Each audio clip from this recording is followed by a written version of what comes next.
مناشدة من عادل يقول أنا أريد أصير بالمرور.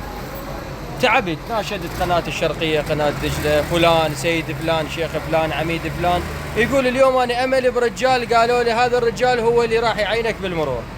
القائد في بدر، الدكتور حيدر أبو غنيمة.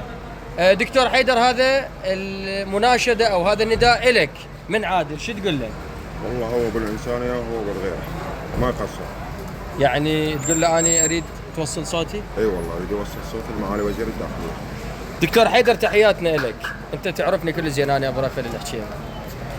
هذا الرجال مسكين ومعيل لعائله وما عنده اي راتب، وناظر نفسه من سنتين هو ويا رجال المرور، ويقول اليوم اريد دكتور حيدر يوصل صوتي الى معالي وزير الداخليه. مو بس يوصل صوتي، اريد يخليني بالعقود ذولا. وين تريده؟ بالعقود والله. على شنو امنيتك؟ مرور. يقول امنيتي مرور، وناظر نفسه هو لخدمة المدينة من سنتين، هو يؤدي واجب. لا، والمشكلة حتى من يكررهم بالواجب خطية هو يظل متكرر بالواجب. حيدر أبو غنيمة، النداء لك.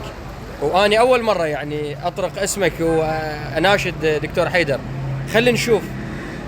بس إذا حالك حال البقية اللي ناشدتهم وماكو نتيجة، لا بالله منزل بمنشور وأقول دكتور حيدر ناشدناه وما سوى لنا شيء زين. بس أدري بيك أنت تسوي شو، أنتم جماعة ساحات القتال.